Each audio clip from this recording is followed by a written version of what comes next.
আসসালামু আলাইকুম এভরিওয়ান, সবাই কেমন আছেন?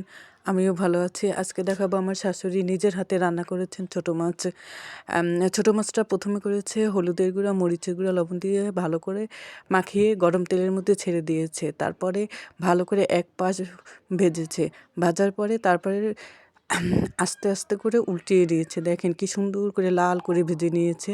দেখতে কিন্তু অনেক ভালো লাগছে, মনে হচ্ছে যেন এখনই খেয়ে ফেলি। তারপরে আলু, হলুদ গুঁড়া, মরিচের গুঁড়া আর লবণ দিয়ে তেলে ভেজে নিয়েছে। তারপর আরেকটা পাত্রে তেল দিয়ে তার মধ্যে পেঁয়াজ বাটা, রসুন বাটা দিয়ে একটু কষিয়ে নিচ্ছে এবং আদা বাটাও দিয়েছে, হলুদের গুঁড়া, মরিচের গুঁড়া, ব্যাস এগুলো দিয়ে তারপরে কাঁচামরিচ, লবণ এগুলো দিয়ে ভালো মতো সুন্দরভাবে শুকনো শুকনো করে কষিয়ে নিয়েছে। কষানোর পরে সামান্য পানি দিয়েছে। পানি দেওয়ার পরে তারপরে আলু পানির মধ্যে দিয়ে দিয়েছে। তারপরে ছোটো মাছ যে আমরা আগে যে ভাজছে সে ভাজার পরে সে মাছগুলো দিয়েছে।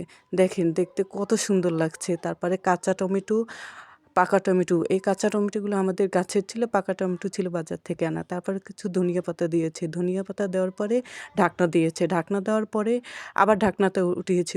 উঠানোর পরে একটু নেড়েচেড়ে দিয়ে ধনিয়া পাতা কিন্তু আবার দিয়েছে। আপনারা কিন্তু লক্ষ্য করুন, দুইবার কিন্তু ধনিয়া পাতা দিয়েছে, যাতে ধনিয়া পাতার স্মেলটা ভালো মতো মাছের ভিতরে যায়। ঢাকনাটা উঠিয়ে আবার ভালো